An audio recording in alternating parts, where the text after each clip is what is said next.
So I want to look at an example of trying to actually compute a confidence interval for a population proportion. This example says that a sample of 500 registered voters in the U.S. shows that 321 say they are likely to vote in the next election. And we want to construct a 98% confidence interval for the proportion of all U.S. voters that plans to vote in the next election. So the idea is they've given us a sample, 321 out of 500 people plan on voting. We want to try to use that to project and predict the proportion of all U.S. voters that plans to vote in that next election. To do one of these, we'll go through our exact same 5 steps as usual, but before we do that, I want to talk about those conditions that I mentioned in the lead-up video to this. So there were 4 conditions that had to be met for us to be able to actually pull off one of these confidence intervals in one of these problems, and I want to just go through each of them point by point. The first condition was that we needed a simple random sample. I did not explicitly write that this was a simple random sample, but let's just assume that it is. So condition 1 is met, and we can move on to condition 2, which said that the population needs to be at least 20 times larger than the sample. So in this case, our sample is 500 voters. 20 times that would be 10,000. And as long as our population is more than 10,000 individuals, we're good to go. So in this case, our population is all U.S. voters. So the last election, the last presidential election at least, there was something like 150, 160 million people that voted. That's safely above 10,000. We've met condition 2 as well. Our population is divided into only 2 categories. This is the third criteria that has to be met. We have the people that are likely to vote and the people that are not likely to vote. So those are our 2 categories. And the fourth and final condition that has to be met is that our sample must have at least 10 individuals in each of those 2 categories. So in our scenario, in our sample, there are 321 people in the category of people that are likely to vote, so that is definitely more than 10. And that leaves the remaining people, 500 minus 321, leaves 179 people in the category that say they're not likely to vote. So both those cases, the 321 that say they're likely to vote, and the 179 that say they're not likely to vote, both those numbers are bigger than 10. So we've met all 4 criteria, and we can go on and actually compute what we need to do in this problem. So the first step is to compute our point estimate. So we want our point estimate.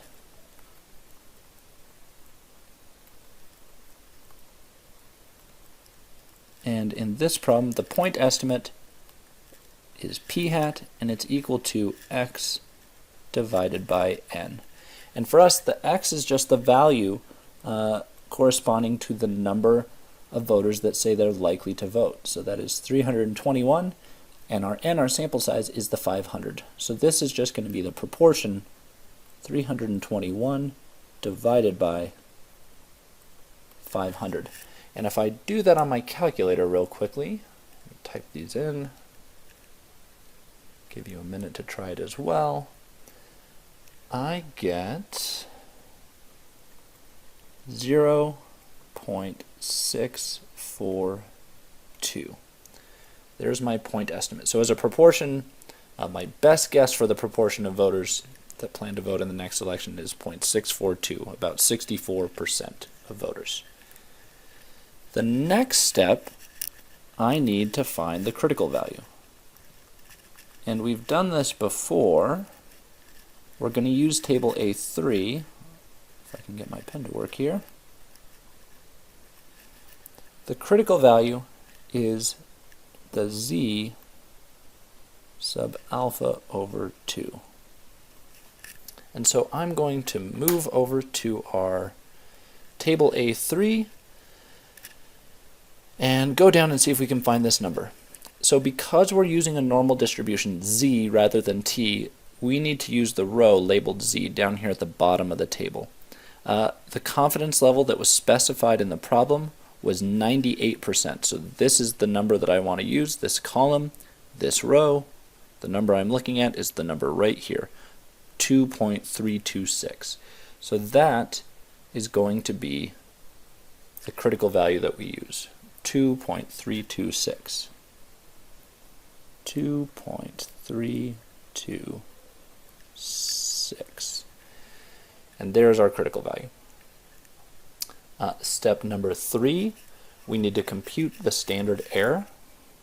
We can do this on the calculator as well. So compute the standard error.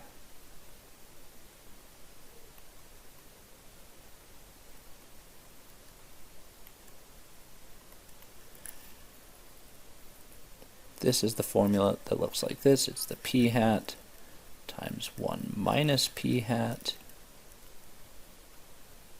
divided by n, the whole thing square rooted. And so for us, we have these numbers. We have p hat, we have n.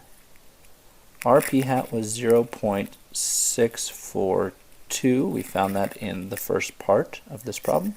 We need to multiply that by 1 minus 0.642. And then take that number and divide it by 500, and then take the square root of the whole thing. So let me do that on my calculator real quickly as well.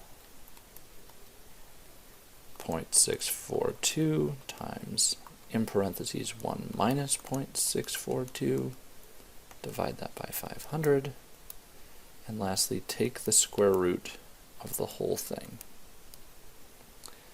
And after taking the square root, I get approximately 0.021 if I round to 3 decimals. So that is my standard error.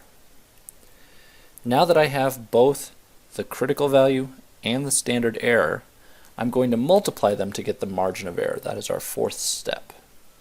So step number 4 is to compute the margin of error.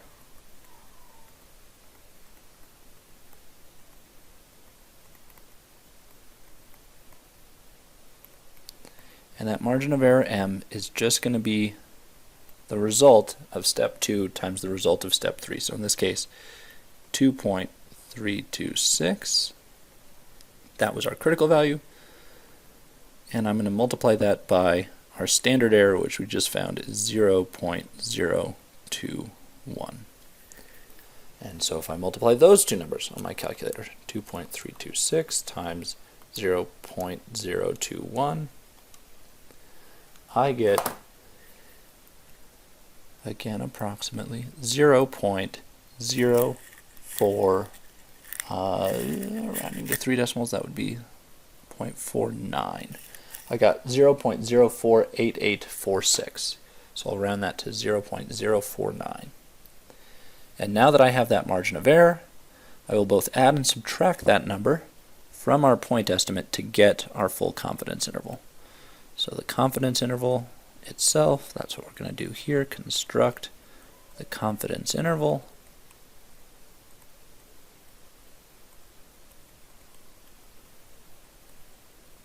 Which is going to be our p hat value that we found in the first part of this problem, plus or minus m that we just found. So for us, at the lower bound, we're going to have 0.642 minus 0.049. And then for the upper bound of our interval, we'll have 0.642 plus 0.049. And when I do those additions and subtractions, I get, for the lower bound, I got 0.593, and for the upper bound, I get 0.691. So that is my confidence interval. I also want to show you real quickly how to do this on the calculator. So on the calculator,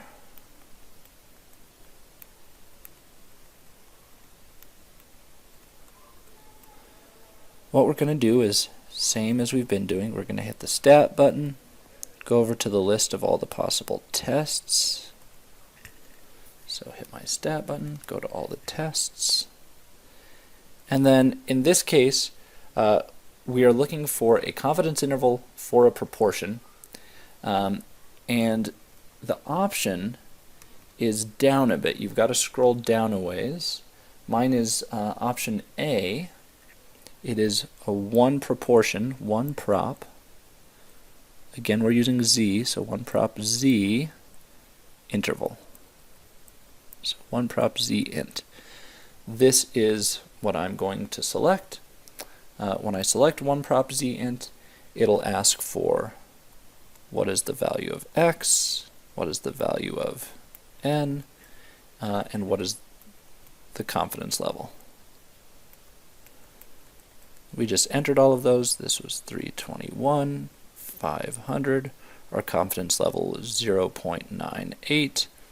And when we do all of this, what it winds up spitting out is, hit calculate, I got 0.59212 up to 0.69188. So this is meant to match this. You can see that if we were to round this number and this number, we would get very slightly different values than we got for this number and not this number. We'd be off in that third decimal place.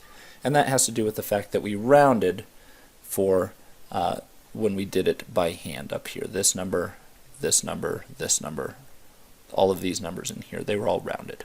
So that's the difference.